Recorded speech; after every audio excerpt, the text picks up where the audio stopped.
यो people, good morning, good evening, good afternoon. जो video देख रहा हूँ सबके लिए, कैसे हैं आप सब लोग बेटा? ओके, एक बार फिर से स्वागत है आप सबका हमारे नए वीडियो में। गाइस, आज की क्लास के अंदर हम लोग जो है वो डिस्कस करने वाले हैं हमारे लीगल एस्पेक्ट, जो हमारे यूनिट नंबर 9 है पेपर 2 कॉमर्स का, उसकी यूनिट 9 का एक हमारा चैप्टर है। चैप्टर का नाम है फेमा। फेमा बोले तो फॉरेन एक्सचेंज मैनेजमेंट एक्ट 1999। तो आज की क्लास के अंदर हम लोग जो है वो फेमा का टॉपिक जो स्टार्ट करेंगे।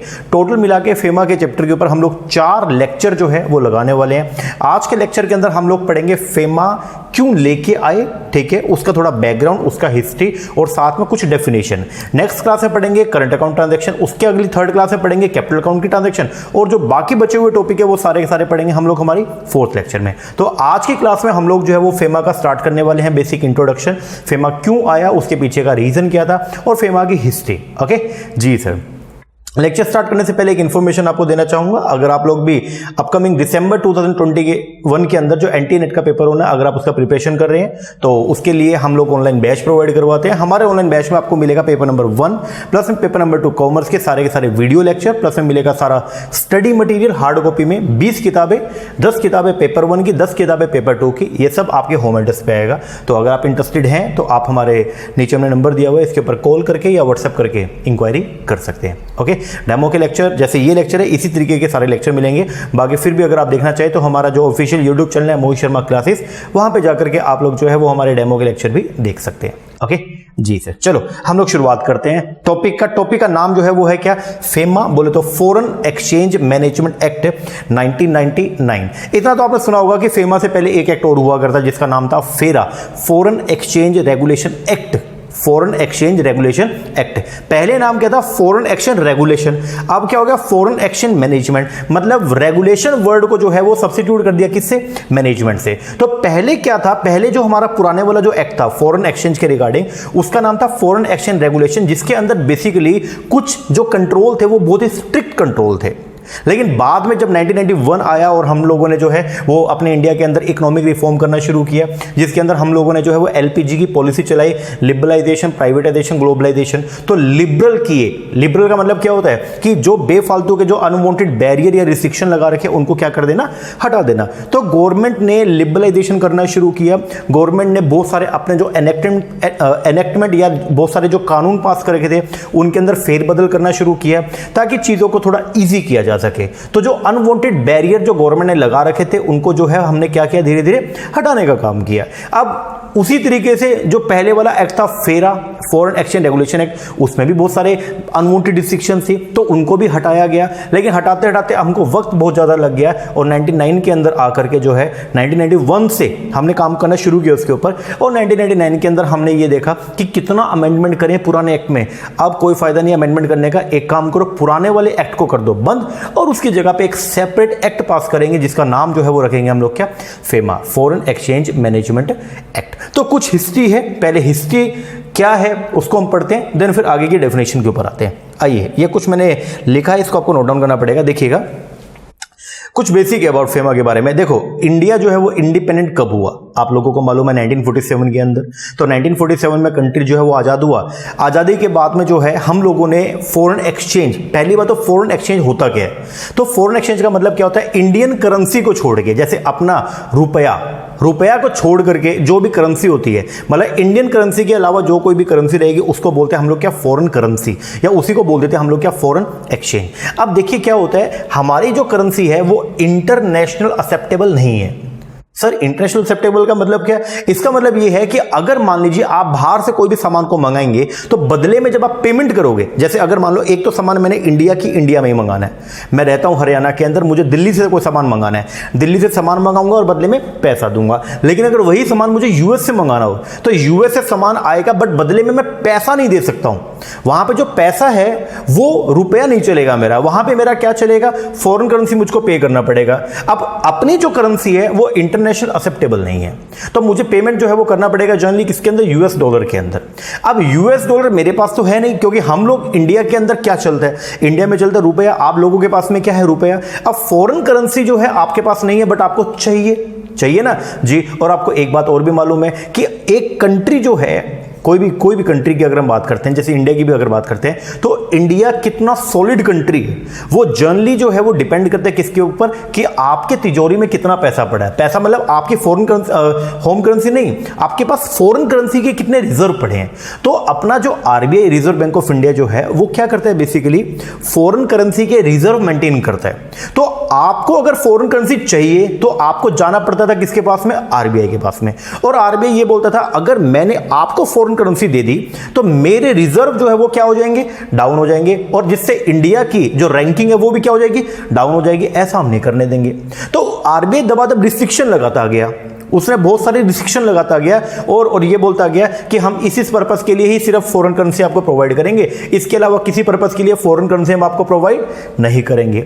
जिससे हुआ क्या कि हम आरबीआई बेसिकली यही चाह रहा था कि इंपोर्ट कम से कम हो, बाहर से सामान कम से कम है, मतलब हमको पेमेंट बाहर कम से कम करनी पड़े और हम सामान बना के बाहर भेजें ताकि बाहर से फॉरेन करेंसी इंडिया के अंदर आए, जिससे इंडिया के रिजर्व जो है वो क्या हो जाए, बढ़ जाए। बट ऐसा आपको मालूम है ऐसा होने वाला नहीं है, क्योंकि इंडिया पिछड़ा हुआ है बहुत ज्यादा किसके अंदर, एक्सपोर्ट्स के अंदर। हम लोगों का जो एक्सपोर्ट है गुड्स का, मर्केंडाइज का, वो बहुत ही जो है वो क्या होता है, कम, और हम इंपोर्ट जो है वो क्या करते हैं, बहुत ही ज्यादा करते हैं। तो उसको देखते हुए इंडियन गवर्नमेंट ने जो है वो एक एक्ट पास किया जिसको बोलते हैं फॉरेन एक्सचेंज रेगुलेशन एक्ट। तो 1947 के अंदर जब इंडिया आजाद हुआ, ध्यान से समझिए मेरी बात को, 1947 के अंदर जब कंट्री जो है वो क्या हुई, इंडिपेंडेंट हुई, तो उस टाइम जो हमारे फर्स्ट पीएम थे, ठीक है, फर्स्ट जो प्राइम मिनिस्टर जवाहरलाल नेहरू, तो उन्होंने जो है वो क्या किया, 1947 के अंदर एक एक्ट पास करवाया। उस एक्ट का नाम जो है वो रखा क्या, फेरा, foreign exchange regulation act. Sir हमने तो सुना था फेरा 1973 के अंदर है। देखो भाई, फेरा की हिस्ट्री बहुत पुरानी है। फेरा आया पहले 1947 में, लेकिन जब उसको लेके आए तो एक टेम्परेरी स्ट्रक्चर था वो, मतलब 10 सालों के लिए लेके आए थे और ये बोला गया सिर्फ 10 साल तक हम इसको जो है वो यूज करेंगे, उसके बाद कोई और तरीका निकालेंगे। लेकिन 10 सालों तक हमने उसको यूज किया, मतलब फेरा के हिसाब से हम लोग ने, फेरा 1947 के हिसाब से हम लोगों ने काम करना शुरू किया। और जब 10 साल कंप्लीट हो गए तो गवर्नमेंट ने 1947 वाला जो फेरा था उसको 1957 के अंदर परमानेंट कर दिया और वही अपना जो है वो एक्ट बन गया। तो बेसिकली अगर मैं बात करता हूं, इंडिया इंडिपेंडेंट हुआ 1947 के अंदर टेम्परेरी स्ट्रक्चर बना जिसको बोलते हैं फेरा, foreign exchange regulation act 1947। Okay, 10 साल तक के लिए 1947 से 1957, और 1957 में इसको क्या कर दिया, परमानेंट कर दिया। ठीक है, इसके बाद फिर 1973 के अंदर जो है पीएम इंदिरा गांधी, और इंदिरा गांधी ने जो है वो क्या किया, जो फेरा एक्ट था 1947 वाला उसको चेंज किया, पुराने वाले एक्ट को बंद किया, नाम वही रखा, पहले भी क्या था, फॉरेन एक्सचेंज रेगुलेशन एक्ट 1947, और फिर 73 के अंदर उसको रिपील कर दिया। रिपील का मतलब रद्द करना। तो पुराने वाला जो 1947 वाला एक्ट था उसको काटा मारा और उसकी जगह पे एक नया एक्ट पास किया, फॉरेन एक्सचेंज रेगुलेशन एक्ट 1973। तो 1973 के अंदर इंदिरा गांधी ने जो है वो फेरा एक्ट को जो है वो क्या किया, पास किया। वो 1 जनवरी 1974 से जो है वो पूरे होल ऑफ इंडिया के ऊपर जो है वो क्या हो गया, एप्लीकेबल हो गया। ओके जी सर। इस एक्ट की खास बात जो है वो ये थी कि इसके अंदर जो है एक नई बॉडी को एस्टेब्लिश किया गया जिसको बोलते हैं ईडी। ईडी बोले तो एनफोर्समेंट डायरेक्टरेट। ठीक है, तो अभी तक के लिए फेमा से पहले चलता था फेरा। ठीक है, आपको जो याद करना है वो ये 1947 के अंदर जो है एक एक्ट पास था, एक्ट का नाम क्या था, फेरा 1947, जो एक टेम्परेरी जो है एक स्ट्रक्चर था उसका, और बोला गया 10 सालों तक हम उसको जो है वो चलाएंगे। लेकिन 1957 के अंदर हमारे बस की और कुछ होना रहा था हमसे, तो हमने बोला चलो एक काम करो, पुराने वाले को जो है वो लागू करवा दो। तो 1947 वाला एक्ट जो अपना क्या रहा, लागू रहा। इसके बाद 1973 के अंदर जो है पुराने वाले एक्ट को पूरी तरह से रद्द कर दिया और उसकी जगह पे नया एक्ट आया जिसका नाम क्या रखा, फेरा 1973, जो 1 जनवरी 1947 से जो है वो क्या हो गया, एप्लीकेबल हो गया, बात खत्म हो गया। ठीक है, इसके अंदर स्पेशल क्या है, स्पेशल ये है कि एनफोर्समेंट डायरेक्टरेट जो है वो इसी के प्रोविजंस के थ्रू जो है उस बॉडी को बनाया गया। ठीक है, इसके बाद में आया 1991। जब 1991 आया, 1991 के अंदर हम लोग जो है वो लेके किसको, एलपीजी।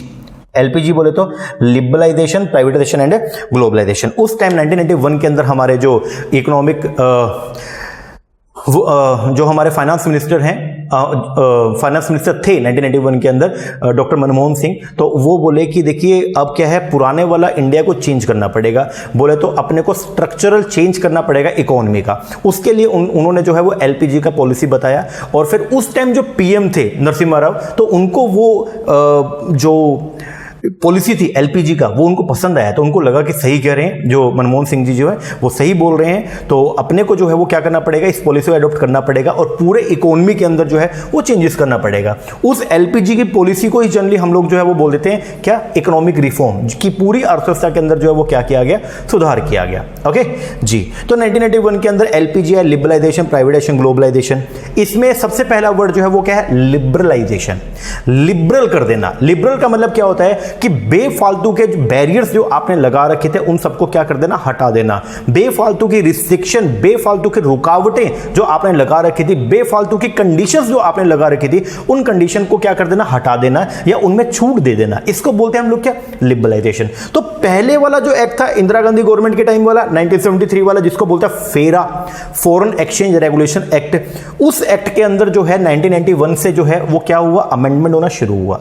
क्योंकि फेरा के अंदर उस टाइम पे गवर्नमेंट चाहती थी कि फॉरेन करेंसी बाहर कम से कम जाए और बाहर से ज्यादा इंडिया में है।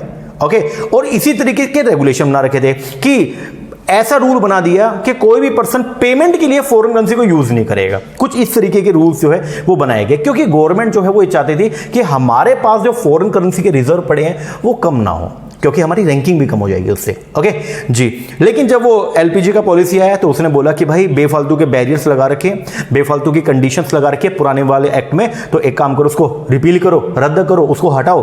तो गवर्नमेंट ने धीरे धीरे गवर्नमेंट बोली एक काम करते हैं, एक एक्ट को पास करना बहुत ही कॉम्प्लेक्सिटी वाला मामला होता है, क्योंकि एक नया एक्ट बनाना, पुराने वाले को रद्द करके नया एक्ट बनाना, फिर कॉन्स्टिट्यूशन से कॉन्स्टिट्यूशनल अमेंडमेंट की जाती है कई बार, और फिर उसको पार्लियामेंट में पेश करना, सभी मेंबर्स की सहमति लेके चलना, पहले लोकसभा से पास होगा, फिर राज्यसभा जाएगा, फिर प्रेसिडेंट के पास जाएगा, तो वो बहुत ही बड़ा खेल हो जाता है। तो गवर्नमेंट बोली एक काम करते हैं, हम लिबरल करते हैं, हम बैरियर को हटाते हैं, नया एक्ट नहीं लाएंगे। तो गवर्नमेंट ने धीरे धीरे 1991 से जो है पुराने वाले एक्ट में जो कंडीशंस थी उनको खत्म करना शुरू किया, उन कंडीशन को हटाना शुरू किया। बट इतनी ज्यादा कंडीशन थी कि गवर्नमेंट ही परेशान हो गई, क्योंकि जो पुराने वाला एक्ट था वो बहुत बड़ा एक्ट था। तो बाद में परेशान होकर के 1999 के अंदर जो है गवर्नमेंट ने डिसाइड किया कि भाई ये काम करो, पुराने वाले एक्ट को बंदी करो। तो गवर्नमेंट ने फेरा 1973 जो एक्ट इंडिया में चलता था 1999 तक, उस एक्ट को जो है वो गवर्नमेंट ने कर दिया रिपील, और उसकी जगह पे एक नया एक्ट पास किया जिसको बोलते हैं हम लोग क्या, FEMA, foreign exchange management act 1999, जो 1 जून 2000 से जो है पूरे इंडिया के ऊपर, whole of India including J and K ऊपर भी जो है वो एप्लीकेबल हो गया। अब आप हंस रहे होगे सर जे&के क्यों बोल रहे हो, जे&के अब तो कहानी खत्म हो गई, 370 जो है वो हट चुका है, और 370 के हटने के बाद में अब तो जितने भी लॉ हैं वो सारे के सारे पूरे whole of India including J and K ऊपर भी एप्लीकेबल होंगे। बिल्कुल सही बात है, लेकिन एट दैट टाइम 2000 के अंदर जो है उस टाइम जे&के का कॉन्स्टिट्यूशन अलग था और इसका कॉन्स्टिट्यूशन अलग था, होल ऑफ इंडिया का एक्सक्लूडिंग जे&के, ठीक है ना। तो आपको ये बोलना है कि ये जो एक्ट है, लेकिन इसने सबको ही उसके अंदर क्या कर लिया, कवर कर लिया। तो 1999 के अंदर एक नया एक्ट पास किया गया जिसको बोलते हैं हम लोग FEMA, foreign exchange management act. Okay, जो एक्ट आया और इसने पुराने वाला जो एक्ट था फेरा, फॉरेन एक्सचेंज रेगुलेशन एक्ट 1973, उसको पूरी तरह से जो है वो क्या कर दिया, रिपील कर दिया, बोले तो रद्द कर दिया। ये जो एक्ट था इसको बहुत ही कंसाइज किया गया, बहुत ही छोटा किया गया। इसके अंदर टोटल मिला के 49 सेक्शंस जो है वो डाले गए, मतलब प्रोविजन बहुत ही कम कर दिए, और उन 49 सेक्शन के अंदर के थ्रू जो है वो 7 जो है उसमें क्या बनाए गए, चैप्टर। तो ये पेपर में क्वेश्चन आ सकता है कि फेरा कब खत्म हुआ, तो 99 के अंदर फेरा खत्म हो गया, और 1 जून 2000 से जो है वो क्या आ गया, फेमा आ गया, बात खत्म हो गया 1 जून 2000 से, ठीक है जी। फेमा के अंदर कितने सेक्शन है, 49 सेक्शन है, कितने चैप्टर्स में डिवाइड है, 7 चैप्टर है, बात खत्म हो गया। तो एट प्रेजेंट क्या चल रहा है, फेरा या फेमा, सर एट प्रेजेंट चल रहा है कौन सा, फेमा। ये है इसकी थोड़ी सी हिस्ट्री। ओके जी, एक बार थोड़ा सा दोबारा देख लेते हैं। 1947 के अंदर टेम्परेरी स्ट्रक्चर बनाया गया जिसको बोलते हैं फेरा, फॉरेन एक्सचेंज रेगुलेशन एक्ट 1947, 10 साल के लिए है, लेकिन 10 साल के बाद उसी को परमानेंट कर दिया, ठीक है। फिर 1973 के अंदर इंदिरा गांधी गवर्नमेंट ने जो है वो क्या किया, पुराने वाले फेरा 1947 को बंद किया, उसके जगह पे फेरा 1973 पास किया, ठीक है। 1991 में क्या हुआ, एलपीजी का पॉलिसी आया, ओके, जिसके अंदर हमने लिबरल करना शुरू किया, और फिर 1999 के अंदर हम लोगों ने जो है एक एक्ट पास किया जिसका नाम क्या रखा हमने, फेमा, जो एक्ट 1 जून सन 2000 से जो है होल ऑफ इंडिया के ऊपर जो है वो क्या हो गया, एप्लीकेबल हो गया। एंड एट प्रेजेंट जो है हमारा फॉरेन एक्सचेंज के रिगार्डिंग जो एक्ट पास किया हुआ है वो कौन सा है जी, आपका फेमा। और उस एक्ट के अंदर टोटल मिला के 49 सेक्शंस है, और साथ में उसमें उनको चैप्टर, उन सेक्शंस को जो है 7 चैप्टर्स के अंदर जो है वो क्या किया गया, डिवाइड किया गया। ओके जी सर। लो जी, ये तो इसका हिस्ट्री हो गया। अब आगे चलेंगे, फेमा का एप्लीकेबिलिटी। फेमा किस किस के ऊपर जो है वो एप्लीकेबल है, बहुत इंपॉर्टेंट बात। फेमा किस किस पे एप्लीकेबल है? पहली बात, फेमा होल ऑफ इंडिया, पूरे इंडिया के ऊपर एप्लीकेबल है। हाँ जी, मतलब इंडिया की अगर कोई भी एंटिटी बाहर से कोई भी सामान मंगा रही है, बाहर को कोई भी सामान दे रही है, तो उसके ऊपर फेमा लगेगा। अब दूसरी बात बहुत इंपॉर्टेंट, ऑल ब्रांचेस, जितनी भी ब्रांचेस हैं, offices and agency outside India, मतलब इंडिया के बाहर अगर कोई भी ब्रांच खोली हुई है, कोई भी ऑफिस खोला हुआ, कोई भी एजेंसी खोला हुआ, दोबारा बात समझिएगा, इंडिया के किसी बंदे ने, इंडिया का पीआरआई का मतलब क्या? Person resident of India. Okay, अभी पढ़ाऊंगा पीआरआई में कौन कौन होता है, ठीक है। एक बार के लिए बस ये ध्यान रखो, पीआरआई का मतलब क्या? देसी बंदा, ठीक है। और पीआरओआई का मतलब क्या? विदेशी बंदा। तो पीआरआई देसी बंदा, इंडिया का बंदा। अगर इंडिया के किसी बंदे ने इंडिया के बाहर कोई भी क्या खोली हुई है? ब्रांच खोली हुई है, कोई भी क्या खोला हुआ है? ऑफिस खोला हुआ, कोई भी क्या खोला हुआ? एजेंसी खोला हुआ, इंडिया का बंदा और इंडिया के बाहर उसने कोई भी, ये तो इन ब्रांचेस के ऊपर भी, क्योंकि इनके ऊपर कंट्रोल किसका है? इंडिया वाले का, तो इनके ऊपर भी जो है वो क्या लग जाएगा? बोलो, फेमा। ये बहुत ही रेयर होता है कि इंडिया का एक्ट, क्योंकि इंडिया के एक्ट इंडिया में ही लगते हैं, लेकिन ये एक्ट है फेमा जो इंडिया में तो लगेगा और इंडिया के बाहर भी लगता है। तो अगर इंडिया के देसी बंदे ने अगर विदेश के अंदर अपनी कोई एजेंसी खोल ली, विदेश में कोई उसने अपनी कोई फैक्ट्री लगा ली, विदेश के अंदर कोई ब्रांच खोल लिया, विदेश के अंदर कोई ऑफिस खोल लिया, तो उन ऑफिस के ऊपर भी जो है वो फेमा एप्लीकेबल हो जाएगा, क्योंकि उनका कंट्रोल जो है वो कहां से? इंडिया से। ओके जी। और तीसरा जो है वो क्या है? फेमा किसके ऊपर एप्लीकेबल है? फेमा एप्लीकेबल है सिटीजन ऑफ इंडिया, इंडिया का कोई भी नागरिक हु आर आउटसाइड इंडिया, जो चला तो गया कहां पे? विदेश में। जैसे अगर मान लीजिए इंडिया का एक रेसिडेंट है, इंडिया का देसी बंदा, कोई भी, एग्जांपल के तौर पे मान लीजिए मैं इंडिया का देसी बंदा हूं, ठीक है। मैं इंडिया से बाहर चला गया, मैं चला गया यूएस से, और मैं जब यूएस गया और वहां पे जाकर के मैंने वहां पे कोई भी काम किया, अब मैं हूं कहां का? मैं नागरिक कहां का हूं? रेसिडेंट कहां का हूं? इंडिया का। और इंडिया से बाहर चला गया, रहने नहीं गया वहां पे, मतलब वहां मेरा जो वहां पे जो मेन उद्देश्य है वो ये नहीं कि मैं परमानेंटली वहीं का हो जाऊंगा, ना, मैं थोड़े दिनों बाद इंडिया में आ जाऊंगा, तो मेरे ऊपर भी वो एक्ट जो है वो एप्लीकेबल हो जाएगा। मतलब अगर मैं बाहर कोई भी पैसा कमाऊंगा तो उस पैसे के ऊपर भी फेमा जो है वो एप्लीकेबल हो जाएगा, क्योंकि बाहर जो मैं पैसा कमाऊंगा वो देसी करेंसी में कमाऊंगा, विदेशी करेंसी में? सर विदेश में हो तो नेचुरल बात है विदेशी करेंसी, तो उस विदेशी करेंसी के ऊपर जो है वो फेमा एप्लीकेबल हो जाएगा। तो दोबारा पढ़ते हैं एक बार थर्ड पॉइंट को, सिटीजन ऑफ इंडिया, इंडिया का कोई भी नागरिक हु आर आउटसाइड इंडिया, जो है कहां पे? इंडिया के बाहर है, अनलेस, जब तक they are resident of India, जब तक वो इंडिया का रेजिडेंट है, चाहे वो इंडिया में ना हो, मतलब इंडिया का एक देसी बंदा है, इंडिया का नागरिक, चाहे वो इंडिया के बाहर चला गया, तो उस बंदे के ऊपर भी जो है वो फेमा एप्लीकेबल होगा। ओके जी सर। तो फेमा किस किस पे एप्लीकेबल है? सर एक तो पूरे भारत पे एप्लीकेबल है, बात खत्म हो गया, भारत पे तो है ही है, ठीक है। और किस पे? विदेशों में। अगर देसी बंदे ने विदेश के अंदर कोई एजेंसी खोली हुई है, कोई फैक्ट्री खोली हुई है, कोई भी ब्रांच है, कोई भी ऑफिस है, तो उस फॉरेन वाली ब्रांच ऑफिस के ऊपर भी जो है फेमा एप्लीकेबल है। ओके। और किस पे एप्लीकेबल है? इंडिया का देसी बंदा इंडिया के बाहर चला गया, उसके ऊपर भी जो है इंडिया का बंदा, इंडिया का रेजिडेंट ऑफ इंडिया जो है वो इंडिया के बाहर जाके अगर कोई भी काम करे तो उस काम के ऊपर भी जो है वो फेमा एप्लीकेबल हो जाएगा। ओके जी सर। पेपर में वेरी वेरी इंपॉर्टेंट, क्योंकि हमारे तो मल्टीपल चॉइस क्वेश्चन आते हैं, तो वहां पे क्वेश्चन आ सकता है कि क्या आपको एक स्टेटमेंट बना के देगा, कोई एक एग्जांपल देगा और बोलेगा बताओ क्या इसके ऊपर फेमा एप्लीकेबल होगा या फेमा एप्लीकेबल नहीं होगा, तो वो आपको देखना पड़ेगा। मैंने यहाँ पे सारा आपका पूरा नटशेल जो है वो यहाँ पे डाल दिया, ठीक है। तो एक एग्जाम्पल है, उसको आप पढ़ेंगे, उससे सब कुछ हो जाएगा। चलो अब पहले एक बार समझ लो किस किस पे एप्लीकेबल है। सर पूरे भारत पे तो फेमा एप्लीकेबल है, ठीक है। भारत के बाहर भी एप्लीकेबल है। किस किस केस में एप्लीकेबल है? देसी बंदे ने विदेश में कोई फैक्ट्री लगा ली, उसके ऊपर एप्लीकेबल है, बात खत्म हो गया। देसी बंदा विदेश में चला गया, उसके ऊपर भी एप्लीकेबल है, अगर, लेकिन तब तक एप्लीकेबल है अगर वो इंडिया का रेसिडेंट है, अगर वो इंडिया का रेसिडेंट है। अगर वो इंडिया का रेसिडेंट ही नहीं रहा तो उसके ऊपर फिर फेमा एप्लीकेबल नहीं होगा, ठीक है जी सर। चलो अब एग्जांपल पढ़ते हैं। सबसे पहली बात आती है, यहां पे मैंने लिया एंटिटी मतलब कुछ कंपनीज का नाम, और फिर उस पर देखना कि फेमा अप्लाई होगा या नहीं होगा। सबसे पहला ABC लिमिटेड दुबई, एक कंपनी है दुबई के अंदर काम करती है, बोलो क्या उसके ऊपर फेमा एप्लीकेबल होगा? सर ना तो वो इंडिया में है, ऑल ऑफ इंडिया में भी नहीं है। दूसरा, ना ही वो कंट्रोल इंडिया से हो रही है जी, और ना ही वो इंडिया वाले किसी बंदे की है जी, तो उसके ऊपर फेमा एप्लीकेबल नहीं होगा, खत्म। दूसरा, A लिमिटेड यूएस के अंदर काम कर रही है, ओके, लेकिन वो ओनर पता है उसका ओनर कौन है? M smart limited.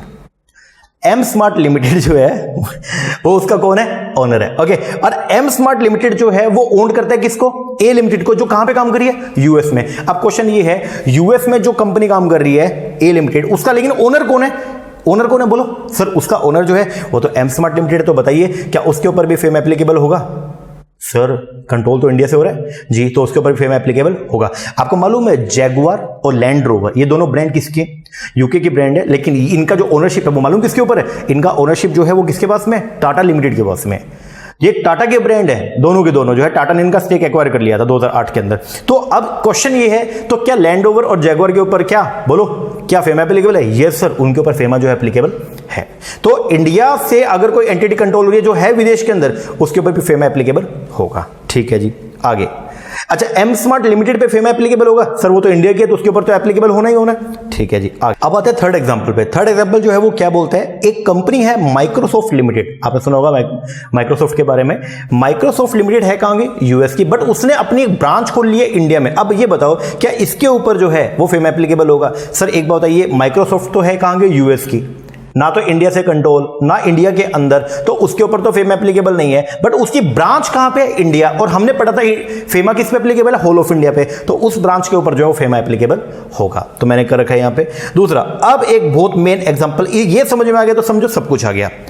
अल हबीबी एक कंपनी है, अल हबीबी या हबीबी, अल हबीबी जो है एक कंपनी है, कहां की है, दुबई की। ओके, उसने अपनी एक ब्रांच खोल लिया कहां पे, इंडिया में। ओके, तो अब क्वेश्चन ये आता है, क्या अल हबीबी के ऊपर जो है फेमा एप्लीकेबल होगा? सर जैसे ही तो वही बात होगी माइक्रोसॉफ्ट वाला, तो अल हबीबी भी जो है वो कहां की है, दुबई के, उसके ऊपर फेमा एप्लीकेबल नहीं, बट उसकी ब्रांच कहां की है, इंडिया की, उसके ऊपर जो है वो फेमा एप्लीकेबल होगा। ओके, वो ब्रांच खोली है किसने, इंडिया वाले बंदे ने, ठीक है ना। ओके सर, अब वो जो इंडिया वाली जो ब्रांच है वो 3 देशों की ब्रांचों को जो है वो कंट्रोल करती है, थाईलैंड की, ऑस्ट्रेलिया की, न्यूजीलैंड की। क्वेश्चन ये, क्या उन ब्रांचेस के ऊपर भी फेम एप्लीकेबल होगा? यस, उनके ऊपर भी फेम एप्लीकेबल होगा। क्यों? क्योंकि वो तीनों ब्रांचेस चाहे हैं विदेश के अंदर, बट वो कंट्रोल कहां से हो रही है, इंडिया से हो रही है, तो उनके ऊपर भी फेमा जो है एप्लीकेबल हो जाएगा। तो ये बहुत इंपॉर्टेंट बात है जो आपको ध्यान रखना पड़ेगा कि फेमा का एप्लीकेबिलिटी किस किस के ऊपर है। ओके जी, अब आगे बढ़ते हैं। अब क्वेश्चन ये आता है, फेमा के अंदर हम क्या क्या कवर करेंगे? फेमा के अंदर हम लोग जो है वो कवर करते हैं 2 तरह की ट्रांजैक्शन को, करंट अकाउंट ट्रांजैक्शन को और कैपिटल अकाउंट ट्रांजैक्शन को। तो कुछ छोटी सी बातें आप लोगों को अगर याद हो, मैंने आपको बीओपी पढ़ाया था, बैलेंस ऑफ पेमेंट, जिसके अंदर मैंने बताया था कि इंडिया के लोग और इंडिया की गवर्नमेंट जब विदेशों के लोग या विदेशी गवर्नमेंट के साथ में अगर कोई भी क्या करते हैं, ट्रेड करते हैं, तो उस ट्रेड की रिकॉर्डिंग किस बुक में की जाती है, उस बुक को बोलते हैं हम लोग क्या, बैलेंस ऑफ पेमेंट। और बैलेंस ऑफ पेमेंट के अंदर कई तरह के अकाउंट होते हैं, उनके अंदर मेनली 2 अकाउंट है, एक होता है आपका कौन सा, करंट अकाउंट, और एक होता है कौन सा, कैपिटल अकाउंट। इसके अलावा ऑफिशियल रिजर्व अकाउंट भी होता है, स्टैटिस्टिकल डिस्क्रिपेंसी जिसको बोलते हैं एरर एंड ओमिशन अकाउंट, वो भी होता है, बट उनकी मैं बात नहीं करूंगा। अभी के लिए मैं बोलूंगा कि बीओपी के अंदर मेनली आपके 2 तरह के अकाउंट पाए जाते हैं, एक होता है जी आपका करंट अकाउंट और एक है कौन सा, आपका capital account. Okay, current account की अगर मैं बात करूंगा तो करंट अकाउंट को 2 पार्ट में डिवाइड करते थे हम लोग, आपको याद हो तो, एक होते हैं विजिबल आइटम और एक होता है कौन सा, इनविजिबल आइटम, जिनमें मेनली सर्विसेज आती थी। अब ये जो ट्रांजैक्शन होती है करंट अकाउंट की, इसको बोलते हैं करंट अकाउंट ट्रांजैक्शन। मतलब गुड्स के अंदर अगर आपने कोई भी डीलिंग किया विदेशों के साथ में, या सर्विसेज के अंदर अगर आपने कोई भी डीलिंग किया विदेशों के साथ में, तो उन सब ट्रांजैक्शन को बोलते हैं हम लोग क्या, करंट अकाउंट ट्रांजैक्शन। ओके, अब कुछ करंट अकाउंट में होने वाली ट्रांजैक्शन ऐसी हैं जो परमिटेड हैं, मतलब जिसको गवर्नमेंट बोलते हैं कि ये ट्रांजैक्शन करो जा करके। इंडिया के लोगों को बोला कि ये ट्रांजैक्शन आप कर सकते हो, विदेशों के लोगों को बोला कि आप इंडिया के लोगों के साथ ये सब ट्रांजैक्शन कर सकते हो। बट कुछ ट्रांजैक्शन ऐसी हैं जो परमिटेड नहीं है, जो प्रोहिबिटेड है, मतलब ये वो ट्रांजैक्शन ये तो बिल्कुल भी आप कतई नहीं कर सकते हो। तो करंट अकाउंट में आने वाली जो ट्रांजैक्शन है उनके बारे में कुछ मैंने लिखा, सम ट्रांजैक्शन आप प्रोहिबिटेड मतलब निषेध है, ये ट्रांजैक्शन तो बिल्कुल भी आप नहीं कर सकते। और कुछ ट्रांजैक्शन ऐसी जो क्या है, परमिसिबल है, परमिसिबल मतलब ये ट्रांजैक्शन आप कर सकते हो। कुछ ट्रांजैक्शन ऐसी है जिनको करने के लिए आपको अप्रूवल लेना पड़ेगा सेंट्रल गवर्नमेंट से, और कुछ ट्रांजैक्शन करंट अकाउंट की ऐसी है जिनको करने के लिए आपको परमिशन लेना पड़ेगा किससे, आरबीआई से। ये चैप्टर नंबर लेक्चर नंबर 2 के अंदर इसको हम पढ़ेंगे। ओके, कि करंट अकाउंट की ट्रांजैक्शन क्या है और कौन कौन सी वैलिड है, कौन कौन सी इनवैलिड है। उसी तरीके से आपको अगर याद हो बीओपी में हमने पढ़ा था कैपिटल अकाउंट। कैपिटल अकाउंट के अंदर हम जनरली बात करते थे इन्वेस्टमेंट का, foreign investment. Foreign investment 2 form में होता था, एक था आपका एफडीआई और एक था कौन सा, FPI, foreign direct investment, foreign portfolio. आपका जो कैपिटल अकाउंट होता था इसी के अंदर आता थे आपके बैंकिंग डिपॉजिट्स हो गए आपके, तो ये सब जो है इसी का पार्ट था, ठीक है। तो ये जो ट्रांजैक्शन अगर इंडिया के किसी पर्सन ने बाहर वालों के साथ किया या बाहर वालों ने इंडिया वालों के साथ किए, इन सब ट्रांजैक्शन को बोलते हैं हम लोग क्या, कैपिटल अकाउंट ट्रांजैक्शन। इसी तरीके से जैसे करंट अकाउंट ट्रांजैक्शन कुछ परमिसिबल है और कुछ प्रोहिबिटेड है, उसी तरीके से जो कैपिटल अकाउंट की ट्रांजैक्शन है वो ट्रांजैक्शन जो है उनमें से कुछ ट्रांजैक्शन ऐसी है जो प्रोहिबिटेड है, मतलब वो निषेध है, आप वो ट्रांजैक्शन नहीं कर सकते हो, और इनमें से कुछ ट्रांजैक्शन ऐसी है जो कैसी है, परमिसिबल है, मतलब ये वो ट्रांजैक्शन है जो आप कर सकते हैं। ओके जी सर, तो बेसिकली अपने को यही पढ़ना है कि करंट अकाउंट की ट्रांजैक्शन कौन सी और कैपिटल अकाउंट की ट्रांजैक्शन कौन सी। तो एक बार बेसिक डेफिनेशन आपको मैं पढ़ाता हूं आज, क्योंकि आज के लेक्चर में हमने बेसिक ही इसको कवर करना है। नेक्स्ट के अंदर पूरा थोरोली हम पढ़ेंगे करंट अकाउंट की ट्रांजैक्शन, और उससे अगले लेक्चर में पढ़ेंगे पूरी कैपिटल अकाउंट की ट्रांजैक्शन। ओके जी सर, आइए कुछ एक बेसिक बातें पहले उनको पढ़ते हैं। तो chapter number 11 foreign exchange management act, अब आप अपनी बुक खोल लीजिए, बुक के थ्रू पढ़ेंगे। डेफिनेशन को जो है वो दिया गया सेक्शन नंबर 2 में। ओके, सबसे पहला एडजुडिकेटिंग अथॉरिटी, इसके भी बात नहीं करेंगे। सेक्शन नंबर 16 आपको पढ़ाऊंगा, अगर कोई बंदा जो है मतलब वो फॉरेन करेंसी में झोलझाल कर दे, कोई भी चोरी कर ले, ठीक है, फॉरेन करेंसी कमा लिया और उसको शो ही ना करे, तो उसके ऊपर फिर केस चलेगा, और केस की जो सुनवाई करता है उस पर्सन को बोलते हैं हम लोग क्या, एडजुडिकेटिंग अथॉरिटी। अभी इसकी चर्चा नहीं करेंगे। अब आएगा जी करंट अकाउंट की ट्रांजैक्शन, बताओ कौन सी होती है। तो current account transaction generally BOP के करंट अकाउंट में होने वाली जो भी ट्रांजैक्शन है वो सब किसके अंदर आएगा, आपके करंट अकाउंट ट्रांजैक्शन। तो मैंने लिखा है current account transaction means transaction other than capital account. अब देखो कितनी सिंपल सी डेफिनेशन है, करंट अकाउंट की ट्रांजैक्शन हुआ जो कैपिटल अकाउंट की नहीं है, और जब कैपिटल अकाउंट पढ़ोगे ना तो उसमें पता है क्या लिखा हुआ है, कैपिटल अकाउंट की ट्रांजैक्शन हुआ जो करंट अकाउंट की नहीं है। लेकिन क्वेश्चन ये है कि करंट अकाउंट के अंदर कौन कौन सी ट्रांजैक्शन आती है, तो मैंने नीचे लिखा हुआ है current account transaction include, current account के अंदर जो ट्रांजैक्शन आती है उनमें कौन कौन सी आएगी, इसके अंदर इंक्लूड सबसे पहला payment due in connection with the foreign trade. अगर फॉरेन ट्रेड किया, फॉरेन ट्रेड में दोनों तरह की ट्रेड आते हैं, एक्सपोर्ट भी आता है और इंपोर्ट भी, या other current business services and short term banking and the credit facility in the ordinary course of business. अगर आपने विदेशों के साथ में कोई भी व्यापार किया या बाहर वालों ने आपके साथ में कोई भी व्यापार किया, तो वो व्यापार की ट्रांजैक्शन सब जो है वो आएंगी किसमें, करंट अकाउंट में। दूसरा payment due as interest on loan and as the net income from investment, जिसको बोलते हैं बेसिकली फैक्टर इनकम। तो अगर आपने बाहर कोई इन्वेस्टमेंट किया, उसके ऊपर अगर कोई कमाई आई है तो वो सब जो है वो आएगी कहां पे, आपके करंट अकाउंट में। तीसरा remittance for living expense of the parents, spouse and the children residing abroad. अगर मान लीजिए कभी ऐसा है आप रह रहे हो इंडिया के अंदर लेकिन आपके पेरेंट्स जो है वो रह रहे हैं बाहर, या आप रह रहे हो बाहर और आपके घर वाले रह रहे हैं यहाँ पे, आप कमाई करने के लिए बाहर गए हो, तो अगर आपने बाहर से कोई भी पैसा भेजा इंडिया में या इंडिया से कोई भी पैसा भेजा बाहर, किसके लिए, लिविंग एक्सपेंस के लिए, तो वो ट्रांजैक्शन जो है वो भी पार्ट है किसका, आपके करंट अकाउंट का। And last expense in connection with the foreign travel, अगर आप विदेश में घूमने गए हो, वहां पे पढ़ाई के लिए गए हो, या फिर वहां पे आपको इलाज करवाने गए हो, तो वो सब चीजें जो है वो भी आएंगी किसके अंदर, आपके करंट अकाउंट। तो करंट अकाउंट ट्रांजैक्शन में जनरली जो रिकरिंग नेचर की ट्रांजैक्शन होती हैं वो सब आती हैं, छोटी ट्रांजैक्शन से। अच्छा जी, कैट में क्या आएगा, कैट का मतलब क्या है, आप पूरे चैप्टर के अंदर अगर मैं वर्ड बोलूंगा कैट तो आप समझ जाना कैट का मतलब capital account transaction. CAT means transaction which alter, CAT के अंदर जनरली वो ट्रांजैक्शन आती है जो क्या करती हैं, एसेट्स या लाइबिलिटी, देसी बंदे की विदेशों में अगर कोई एसेट लाइबिलिटी पड़ी है उसको ऑल्टर करती है, उसको चेंज करती है, या विदेशी बंदे की इंडिया के अंदर अगर कोई एसेट पड़ी है तो उनको चेंज करती है। तो मैंने लिखा हुआ है क्या, कैट मीन्स, कैट का मतलब क्या, कोई भी ट्रांजैक्शन विच ऑल्टर, ऑल्टर का मतलब चेंज, मतलब ट्रांजैक्शन की वजह से क्या हो जाएगा, कुछ चेंज हो जाएगा। कौन किस में चेंज होगा, असेट्स और liability outside India of the PRI, PRI मतलब देसी बंदा। तो अगर देसी बंदे की कोई भी एसेट लाइबिलिटी पड़ी है कहां, बाहर, तो वो बाहर वाली एसेट लाइबिलिटी पे कंट्रोल किसका है, इंडिया वाले बंदे का है। तो अगर वो एसेट लाइबिलिटी में कोई फेरबदल होता है तो वो सब किस में आएगा, कैपिटल अकाउंट में। या एसेट्स और liability in India of the PROI, PROI कौन, विदेशी बंदा, विदेशी बंदा बाहर का, यूएस का कोई बंदा, उसने अगर मान लो इंडिया के अंदर कोई एसेट खरीद ली, तो उस एसेट्स को जो खरीदा उसने, तो वो एसेट्स की रिकॉर्डिंग कहां पे होती है, कैपिटल अकाउंट के अंदर होती है, क्योंकि वो इन्वेस्टमेंट हो गया। ओके जी सर, तो कैपिटल अकाउंट ट्रांजैक्शन में बेसिकली कौन सी आएंगी, दो तरह की ट्रांजैक्शन, कोई भी ट्रांजैक्शन जिससे ऑल्टर होता है, जिससे चेंज होगा क्या, देसी बंदे की विदेशी प्रॉपर्टी या विदेशी बंदे की देसी प्रॉपर्टी। सिंपल सी बात है, हिंदी में क्या, कोई भी ऐसी ट्रांजैक्शन, फाइनेंशियल नेचर की कोई भी ट्रांजैक्शन हुआ जिससे देसी बंदे की विदेश में रहने वाली, विदेश में पड़ी प्रॉपर्टी चेंज हो रही है, या विदेशी बंदे की देश में रहने वाली प्रॉपर्टी चेंज हो रही है, तो वो सब ट्रांजैक्शन किसके पार्ट होता है, आपका कैपिटल अकाउंट का। ठीक है, आगे फॉरेन करेंसी का मतलब क्या होता है, इंडिया के अलावा जो भी करेंसी होती है उन सबको बोलते हैं हम लोग क्या, फॉरेन। तो लिखा हुआ है foreign currency means any currency other than Indian currency. आगे फॉरेन एक्सचेंज का मतलब क्या होता है सर? फॉरेन एक्सचेंज का मतलब होता है फॉरेन करेंसी, और इसके अंदर ये सब भी आता है। तो ये तो बेसिक बात है, एक बार आप रीडिंग कर लीजिएगा। मैं अब यहां पे जो क्वेश्चन आएगा वो ये, फॉरेन करेंसी और फॉरेन एक्सचेंज जनरली बोलने में सेम है, हम ये बोलेंगे फॉरेन करेंसी या फॉरेन एक्सचेंज क्या है, सेम। लेकिन एक बात ध्यान रखिएगा, फॉरेन एक्सचेंज एक बहुत ही वाइडर कॉन्सेप्ट है जिसके अंदर फॉरेन करेंसी तो आती है और उनके अलावा ये 4 बातें और भी आती है। चलो जी, फॉरेन सिक्योरिटी का मतलब क्या होता है सर? फॉरेन सिक्योरिटी, देखो सिक्योरिटी, ठीक है, इन्वेस्टमेंट पर्पस के लिए जो आप सिक्योरिटी को बाय करते हो या उनको सेल कर रहे हो बेसिकली।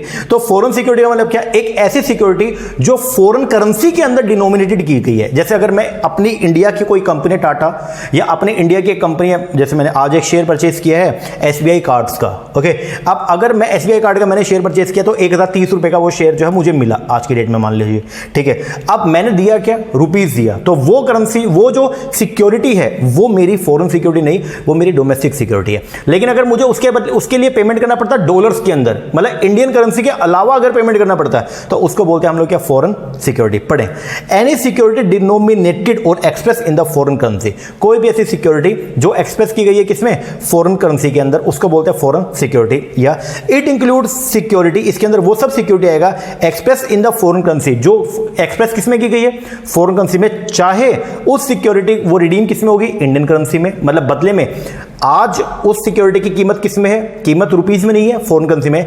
चाहे 10 साल के बाद में जब आप उसको रिडीम करेंगे तो मिलेगा चाहे रुपया मिले, चाहे उस सिक्योरिटी के ऊपर जो आपको इनकम मिलती है चाहे वो रुपीस में मिले, लेकिन अगर उसका डिनोमिनेशन जो है वो किसमें? फॉरेन करेंसी के अंदर है, तो उसको बोलते हैं हम लोग क्या? Foreign security. तो अभी के लिए बस आप ये ध्यान रखें, फॉरेन सिक्योरिटी का मतलब क्या? कोई भी ऐसी सिक्योरिटी, कोई भी ऐसा शेयर, कोई भी ऐसा डिबेंचर, कोई भी ऐसा बॉन्ड जो किसके अंदर डिनोमिनेटेड है, मतलब उसके जो रेट लिखे गए हैं किसमें लिखे गए हैं? फॉरेन करेंसी में लिखे गए हैं, तो उसको बोलते हैं हम लोग क्या? Foreign security. बात खत्म। अब आएगा जी इंपोर्ट का मतलब क्या होता है? इंपोर्ट का मतलब है बाहर से कोई भी सामान इंडिया में मंगाना, उसको बोलते हैं इंपोर्ट। एक्सपोर्ट का मतलब क्या होता है? इंडिया से कोई भी सामान बाहर लेके जाना, उसको बोलते हैं आप लोग क्या? एक्सपोर्ट। बेसिक सी बातें, थोड़ा रीडिंग कर लीजिएगा। ट्रांसफर, अभी इसको नहीं पढ़ाऊंगा, बाद में देखेंगे ट्रांसफर को। अब पर्सन में कौन आता है? आपको अगर याद हो, हम लोगों ने पढ़ा था इनकम टैक्स के अंदर भी कि इनकम टैक्स में हम लोगों ने जो है वहां पे डेफिनेशन पढ़ा रेजिडेंट का, ठीक है, या नॉन रेजिडेंट का, तो वही सेम जनरली यहां पे भी है। तो सबसे पहले तो पर्सन की डेफिनेशन में कौन आएगा? क्योंकि हम वहां पे पढ़ते थे असेस्सी, हु इज असेस्सी, तो हम बोलते हैं असेस्सी मीन्स ए पर्सन। असेस्सी का मतलब कोई भी एक ऐसा पर्सन। अब क्वेश्चन ये था कि पर्सन में कौन आएगा, तो पर्सन में ये सब आते हैं। अब पर्सन में कौन कौन आएगा? सबसे पहला पर्सन में आएगा इंडिविजुअल, पर्सन में आएगा एचयूएफ, पर्सन के अंदर आएगा कंपनी, पर्सन में आएगा फर्म, पर्सन में आएगा एओपी, पर्सन में आएगा बीओआई, चाहे वो इनकॉर्पोरेटेड हो चाहे ना हो, पर्सन में आएगा every artificial juridical person not following with in the ऊपर वाला, जो ऊपर वालों में नहीं आता। पर्सन में आएगा कोई भी एजेंसी, ऑफिस या ब्रांच ओन्ड और कंट्रोल बाय सच पर्सन। तो ये सब किसके अंदर आएगा? पर्सन की डेफिनेशन में। अब बहुत इंपॉर्टेंट बात आ रही है कि what is the meaning of PRI. PRI कौन है? Person resident in India. अगर हम बात करेंगे ये कौन है, जिसको हम पूरी अब आगे के लेक्चर में बोलेंगे कौन? देसी बंदा। क्या बोलेंगे इसको? देसी। तो देसी बंदा कौन है उसकी डेफिनेशन अपने को पढ़ना पड़ेगा। अगर देसी बंदे की डेफिनेशन अपने को समझ में आ गई, इसके अलावा जो भी बंदे होंगे वो सब कौन होंगे? विदेशी बंदे। आइए पहले देसी बंदे की बात करते हैं।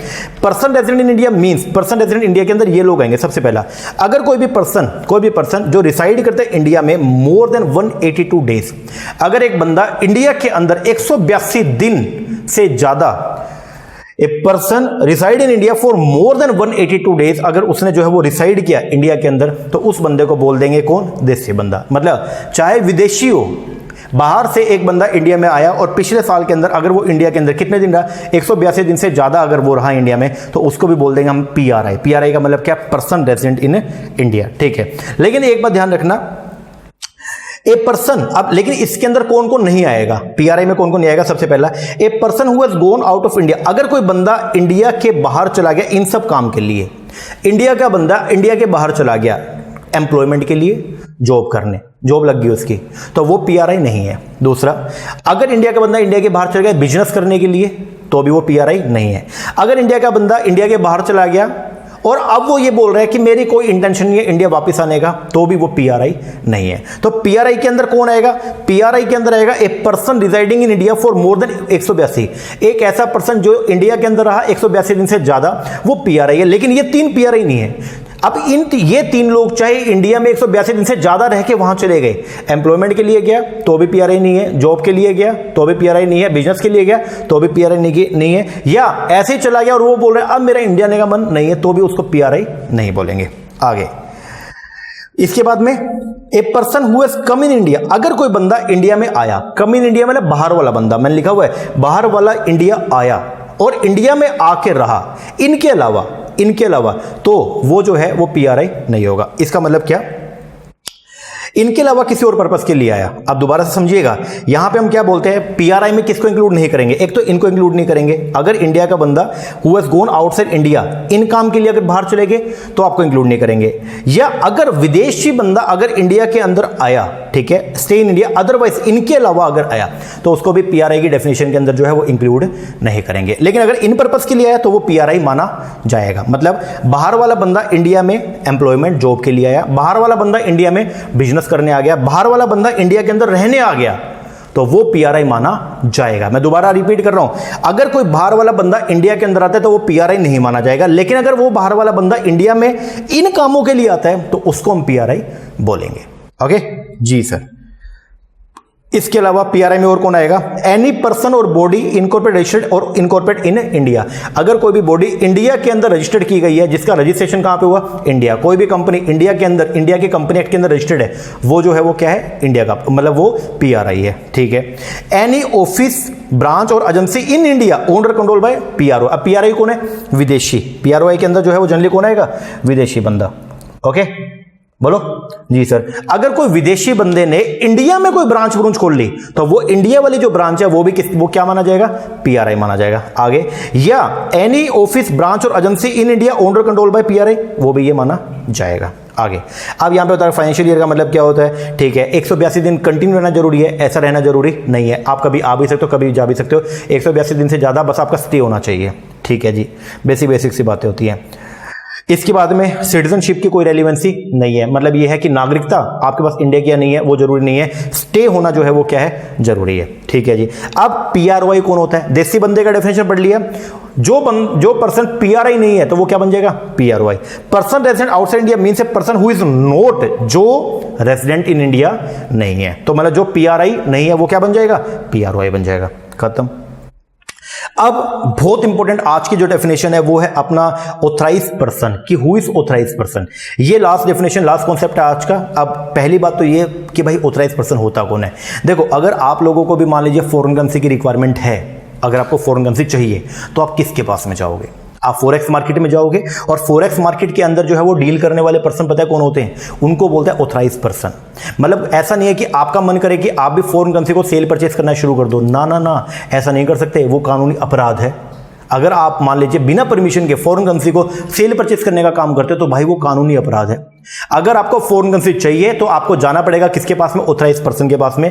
उसी ऑथराइज्ड पर्सन को, उसी पर्सन को आरबीआई ने ऑथराइज किया है कि तुम ही सिर्फ सेल परचेज करने का काम करोगे। मतलब अगर इंडिया के किसी बंदे को फॉरेन करेंसी की रिक्वायरमेंट है तो वो किसको जाके जो है वो टक्कर मारेगा या किससे जाके बात करेगा, वो बात करेगा किससे, ऑथराइज्ड पर्सन से। वही पर्सन होगा जो ऑथराइज्ड डीलर होगा फॉरेन करेंसी का। इसका मतलब अगर मान लो आपने विदेश से, बोले तो यूएसए से अगर कोई वॉच मंगानी, अब ये डीजल की वॉच है, मान लो मैं तो इंडिया में परचेज किया, अब यही वॉच मान लो 15,000 रुपए की मैंने इंडिया से खरीदी है, यही घड़ी अगर आपको यूएस से मंगानी है, ठीक है, अब मान लो वहां पे डॉलर का रेट चल रहा है, एग्जांपल के तौर पे मान लो 100 रुपए का एक डॉलर चल रहा है, तो कितने की हो गई ये, 150 रुपए की हो गई, 150 डॉलर की हो गई। अगर अब आपको पेमेंट के लिए क्या चाहिए, 150 डॉलर चाहिए, तो 150 डॉलर लेने के लिए किसके पास जाओगे, सर ये तो छोटी अमाउंट है, छोटी अमाउंट तो जनरली आप डायरेक्ट भी पेमेंट कर सकते हो, लेकिन अगर बड़ी अमाउंट अगर आपको पेमेंट करनी पड़े तो आपको फॉरेन करेंसी ऐसे मिलेगी नहीं, आपको मिलना पड़ेगा किससे, ऑथराइज्ड पर्सन के साथ में। यही पर्सन आपको जो है वो फॉरेन से क्या करेगा, प्रोवाइड करेगा। तो पहली बात तो ये हो गया, डेफिनेशन पढ़ते हैं जी, ऑथराइज्ड पर्सन कौन होता है। Authorised person means any authorised dealer, कोई भी ऑथराइज्ड डीलर या मनी चेंजर, आपने सुना होगा जो मनी एक्सचेंज करने का काम करते हैं, या ऑफशोर बैंकिंग यूनिट, या एनी अदर पर्सन जिसको ऑथराइज किया गया जो डील करेगा किसमें, फॉरेन एक्सचेंज में या फॉरेन सिक्योरिटी में, उसको बोलते हैं हम लोग क्या, ऑथराइज्ड पर्सन। आगे, अगर आपको बनना है ऑथराइज्ड पर्सन तो आपको उसका क्या प्रोसीजर अपनाना पड़ेगा? तो बोलते हैं any person desire of being appointed as AP, कोई भी पर्सन अगर एपी बनना चाहता है, ऑथराइज पर्सन बनना चाहता है, तो उसको सबसे पहले अप्लाई करना पड़ेगा किसको?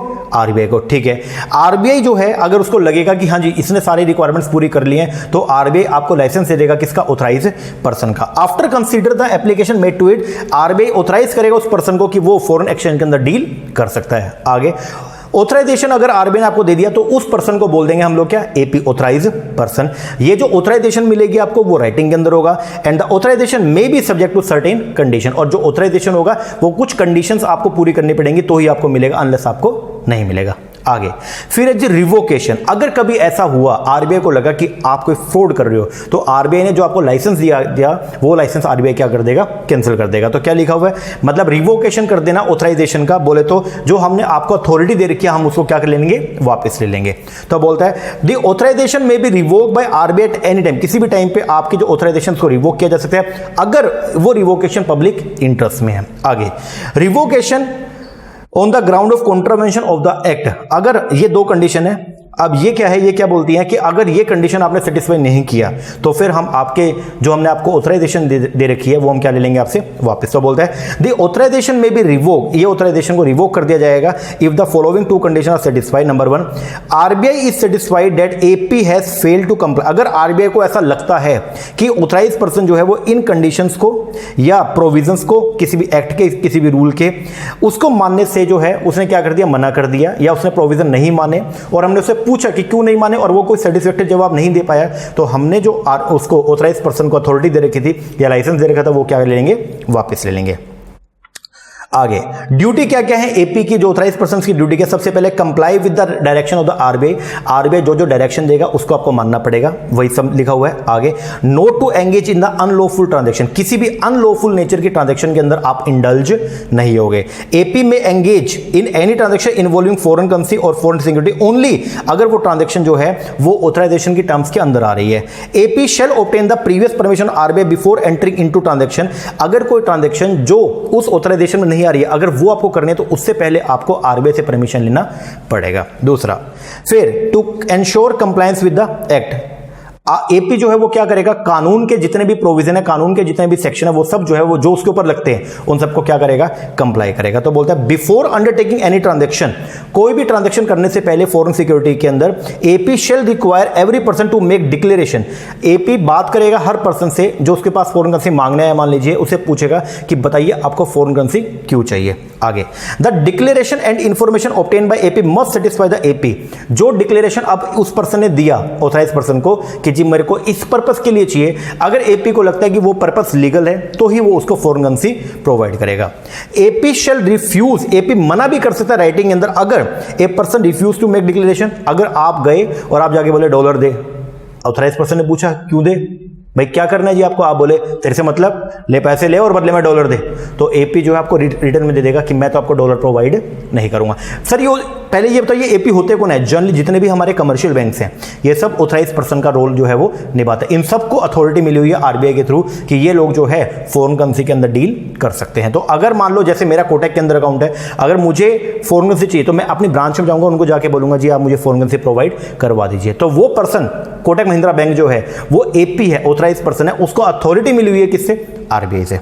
आगे अब अगर मैं उसके पास गया और मैंने उसको कोई सेटिस्फैक्टरी जवाब ही नहीं दिया तो वो मुझे जो है मना कर सकता है। दूसरा, a person make only unsatisfactory compliance, अगर मान लो मेरे को फॉरेन करेंसी लेने के लिए कुछ कंप्लायंस करने थे, कुछ रूल्स माने थे, लेकिन मैंने पूरी तरह से माने नहीं, तो अभी वो मेरे को मना कर सकता है कि मैं तो आपको फॉरेन करेंसी प्रोवाइड नहीं करूंगा। या AP shall report the matter to the RBI if he has to believe that certain controversy is contemplated by the person, और अगर बैंक को ऐसा लगता है, वो जो बैंक कौन है? ऑथराइज पर्सन, अगर उसको लगता है कि मैंने कोई कानून तोड़ा है तो वो बैंक जो है वो आरबीआई को भी जो है वो इन्फॉर्म कर सकता है। आगे पावर क्या है आरबीआई की? सबसे पहला आरबीआई के पास में पावर है कि वो डायरेक्शन इशू करेगा, ये तो बेसिक बातें हैं, बस आपको थोड़ा रीडिंग करना पड़ेगा। दूसरा, इंफॉर्मेशन इकट्ठे करते रहता है किससे? ऑथराइज पर्सन से। तीसरा, लेवी करेगा पेनल्टी, अगर द पेनल्टी में बी लेवी इफ एपी कॉन्ट्रावेन, ये इंपॉर्टेंट है, याद करके जाना, अगर ऑथराइज पर्सन कॉन्ट्रावेन करता है, कॉन्ट्रावेन मतलब तोड़ता है किसको, the direction of the RBI, RBI की डायरेक्शन को तोड़ता है, या AP fail to file any return, या आरबीआई ने बोला था कि मुझे आप टाइमली बेसिस पे रिटर्न फाइल करना और ऑथराइज पर्सन रिटर्न फाइल नहीं करता, तो फिर क्या होगा, तो आरबीआई जो है ऑथराइज पर्सन के ऊपर जो है फाइन लगाएगा। कितना, amount of penalty shall not exceed 10,000 रुपए तक का फाइन लगा सकता है। इन केस अगर वो कंटिन्यू डिफॉल्ट करता है तो पर डे पेनल्टी जो है वो 2,000 रुपए तक की हर दिन के हिसाब से उसके ऊपर लगती रहेगी। लेकिन पेनल्टी लगाने से पहले आरबीआई जो है ऑथराइज पर्सन से पहले पूछेगा, उससे एक बार उसका जो है राय जान लेगा, मतलब उसको भी हम एक मौका देंगे, अपॉर्चुनिटी ऑफ बीइंग हर्ड देंगे कि आप अपना पक्ष रख दो। अगर उसके बाद भी अपने को लगता है, आरबीआई को लगता है कि इसने पंगा कर रखा है, तो उसके ऊपर पेनल्टी लगा देंगे। आगे, power of RBI to inspect AP, RBI के पास में पावर है कि वो चाहे तो इंस्पेक्शन भी कर सकता है। इंस्पेक्टिंग ऑफिसर कौन होगा, आरबीआई डिसाइड करेगा कि किस बंदे को भेजना है, वो बंदा जाएगा ऑथराइज पर्सन के ऑफिस में और वहां पे जाके इंस्पेक्शन कर सकता है। पर्पस क्या हो सकता है इंस्पेक्शन का, आरबीआई जो इंस्पेक्शन करवाएगा क्यों करवाएगा, उसके पीछे रीजन है इंफॉर्मेशन लेने के लिए, या जो इंफॉर्मेशन एपी ने दिया उनका करेक्टनेस चेक करने के लिए कि क्या वो सही है या नहीं है, एंड थर्ड सिक्योरिंग कंप्लायंस, ये चेक करने के लिए कि क्या ऑथराइज पर्सन जो है वो पूरे लॉ के कानून को जो है वो मानता भी है या नहीं मानता है। ड्यूटी क्या है एपी का, अगर मान लो उसकी इंक्वायरी बैठी तो एपी क्या करेगा, जो भी ऑफिसर आएगा उसके सामने अपनी किताबें देगा, मतलब बुक्स प्रोड्यूस करेगा, कोई डॉक्यूमेंट मांगेगा तो वो भी देगा, जो भी बातें जो भी इंफॉर्मेशन वो आपसे डिमांड करेगा वो सब आपको देना पड़ेगा, और उसको हर चीज में जो है वो क्या करेगा, असिस्ट करेगा, उसको सहायता देगा।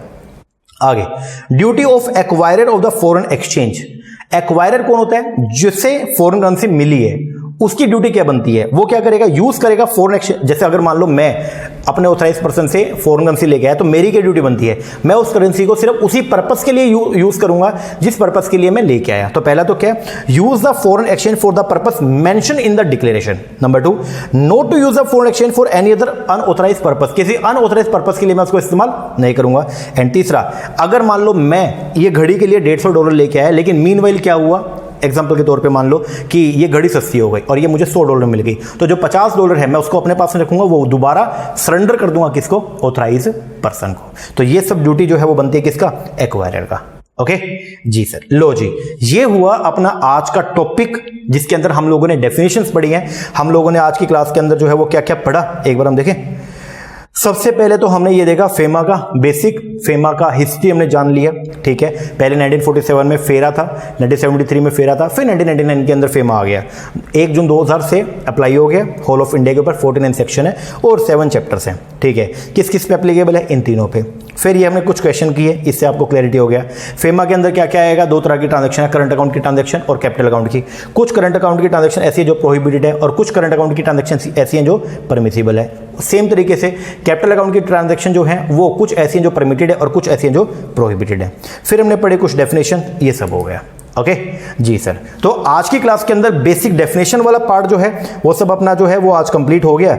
अब नेक्स्ट क्लास जो है उसके अंदर हम पढ़ेंगे ये करंट अकाउंट की ट्रांजैक्शन जिसको डील करता है सेक्शन नंबर 5, वो सब कौन कौन सी है, कौन कौन सी प्रोहिबिटेड है, कौन कौन सी परमिसिबल है। ओके जी सर, लेक्चर कैसा लगा कमेंट करके जरूर बताइएगा। ओके, और अच्छा लगा तो अच्छा कमेंट भी कीजिएगा, अपने फ्रेंड्स के साथ में शेयर भी कीजिएगा। ओके, और ऑनलाइन बैच के लिए आपको मैंने बता दिया, नीचे नंबर दिया हो, इसके ऊपर कॉल करके या व्हाट्सएप करके आप इंक्वायरी कर सकते हैं। ओके जी सर, चलो ये कीजिए, मिलते हैं हमारे नेक्स्ट सेक्शन में, तब तक के लिए थैंक यू वेरी मच।